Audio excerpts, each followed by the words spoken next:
Olá, crianças. Vamos continuar lendo o livro Deltora Quest, As Florestas do Silêncio.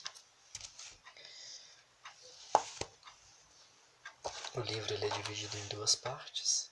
Parte 1, O Cinturão de Deltora. Capítulo 5, O Inimigo Ataca. Anos se passaram e a vida prosseguiu seu curso. Jared e Anna se casaram. O velho Corian morreu e Jared ocupou o posto como ferreiro. Às vezes, ele quase esquecia que vivera outro tipo de vida. Era como se os anos passados no palácio tivessem sido um sonho. Mesmo assim, todos os dias pela manhã ele observava a árvore na colina. E muitas vezes ainda lia o pequeno livro que encontrara na biblioteca do palácio. Ele temia que o futuro poderia lhes reservar. O que o futuro poderia lhes reservar. Temia por sua amada Anna e pela criança que esperava. Temia por si próprio, por Endon e por toda Deltora. Certa noite, exatamente 7 anos após a noite em que Endon fora coroado, Jared revirou-se na cama inquieto. Já amanheceu e você não dormiu, Jared? Anna finalmente comentou carinhosa. O que o está preocupando? Eu não sei, querida, Jared murmurou, mas não consigo descansar. Talvez o quarto esteja muito quente, ela disse, saindo da cama. Vou abrir um pouco mais a janela. Ana puxou as cortinas para os lados e estendia a mão para o trinco da janela, quando de repente gritou e deu um salto para trás. Ali! Exclamou apontando quando Jared a abraçou. Ah, Jared, o que é aquilo? Jared olhou pela janela e prendeu a respiração. No céu acima do palácio, na colina, formas monstruosas giravam, formando círculos. Ainda estava muito escuro para vê-las com nitidez, mas não havia dúvidas de que se tratava de pássaros gigantescos. Eram sete. Seus pescoços eram longos e os bicos imensos e curvos tinham um aspecto cruel. Eles batiam as asas desajeitadas, mas poderosas, cortando o ar. Enquanto Jared observava, eles desceram, subiram novamente e se separaram, voando rapidamente em direções diferentes. Um nome lhe veio à mente, um nome que aprendera no passado na sala de aula. Akbaba, ele murmurou, intensificando o abraço ao redor de Ana. Ela voltou-se para ele, os olhos muito abertos e amedrontados. Akbaba, ele repetiu devagar, ainda fitando o palácio. Pássaros enormes que se alimentam de carniça e vivem 1000 anos.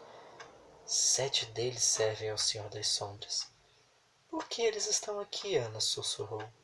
Eu não sei, mas receio que... Jared interrompeu-se bruscamente e se inclinou para a frente.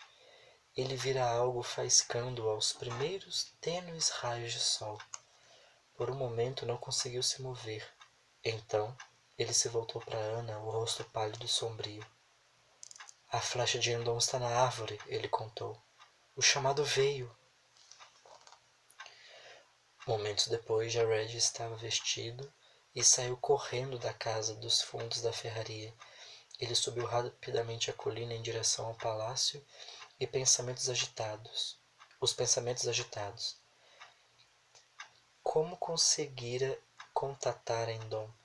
Se escalasse os muros, como conseguiria contatar Endon? Se escalasse os muros, os guardas no interior certamente o veriam. Ele seria atingido por dezenas de flechas antes de chegar ao chão. A carroça que recolhia o lixo não tinha utilidade para ele. Brandine certamente adivinhara que Jared a usara para escapar, pois ela não tinha mais permissões para entrar no palácio. Agora tinha que aguardar entre os 2 portões enquanto os guardas se incumbiam de carregá-la com sacos. Somente Endon poderia ajudá-lo. Jared pensou enquanto corria. Talvez ele esteja vigiando, esperando por mim. Porém, ao reduzir a marcha ofegante perto dos portões, pôde constatar que eles se encontravam firmemente fechados e a estrada se encontrava deserta. Jared se aproximou e um calafrio lhe percorreu a espinha. A grama alta que circundava o palácio sussurrava ao som da brisa do amanhecer. E se estivesse se dirigindo a uma armadilha? Era possível que a qualquer momento guardas saltassem de seus esconderijos e o agarrassem. Talvez Endon tivesse decidido por fim traí-lo e entregá-lo a Prandine. Seus pés roçavam algo caído em meio à poeira da estrada. Jared olhou para baixo e viu uma flecha de madeira de criança. Um pequeno pedaço de papel havia sido preso ao redor de sua haste. O coração aos saltos, Jared apanhou a flecha e tirou o papel, mas ao analisá-lo e examiná-lo, seu entusiasmo desapareceu. Tratava-se somente de um desenho infantil. Alguma criança do palácio estava brincando, praticando arco e flecha e os atirara por sobre os muros, como ele e Endon haviam feito um dia. Aborrecido, Jared amassou o papel e o jogou no chão. Olhou mais uma vez na direção dos portões fechados e da estrada vazia. Ainda não havia nenhum movimento, nenhum sinal. Não havia nada além da flecha de madeira jogada na poeira.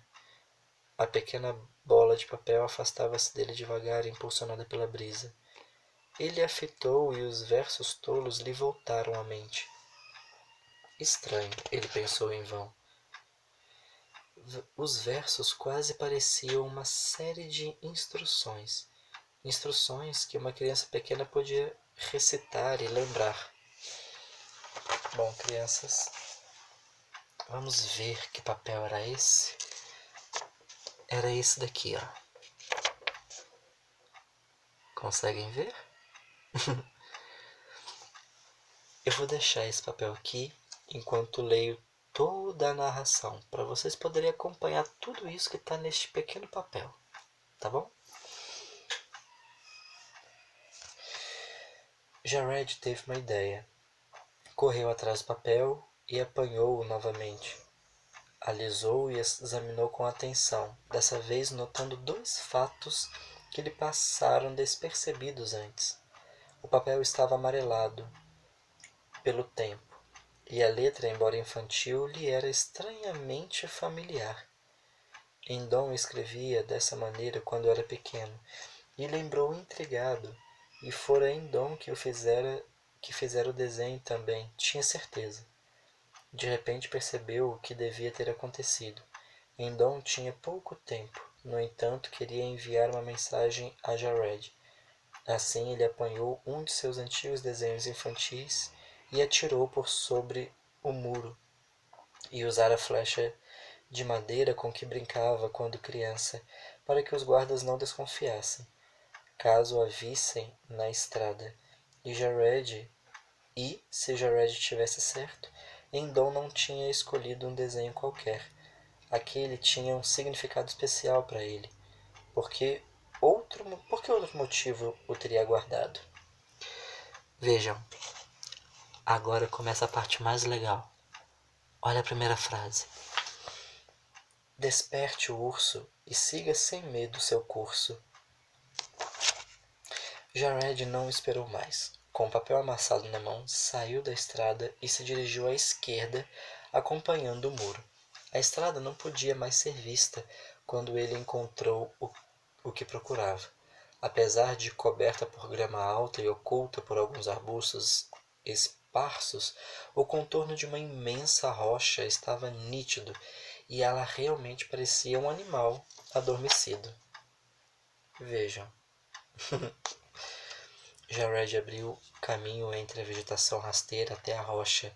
Ele constatou que numa das extremidades onde o focinho do urso repousava sobre as patas, a grama crescia com menos vigor do que qualquer outro ponto. Por que seria? A menos que... Vamos ver.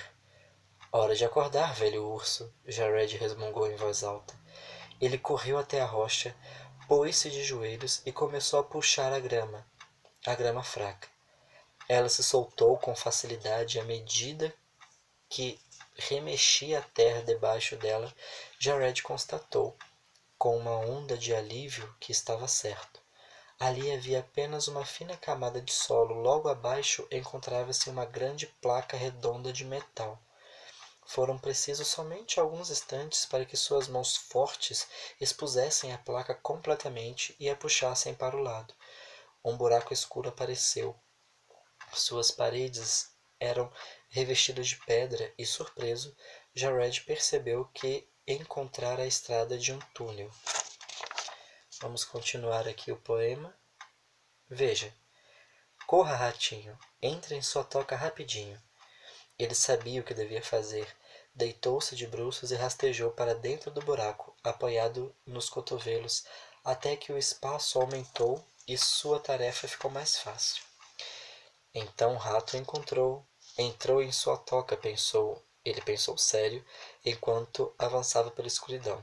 Espero que não haja nenhum gato na outra extremidade. Por alguns metros o túnel descreveu uma descida. Depois tornou a se nivelar. Jared percebeu que estava passando pelo centro da colina.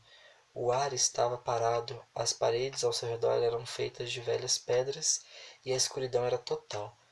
Ele continuou a rastejar e perdeu a noção do tempo. Finalmente o túnel terminou em frente a alguns degraus íngremes que levavam para cima.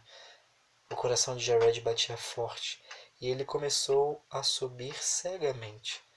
Tinha de caminhar às palpadelas, sempre para cima, um passo de cada vez.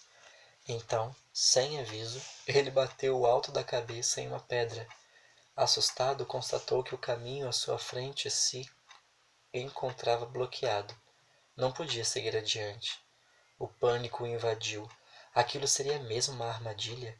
Estariam os guardas se arrastando no túnel em seu encalço, sabendo que o encontraria escondido ali sem poder escapar?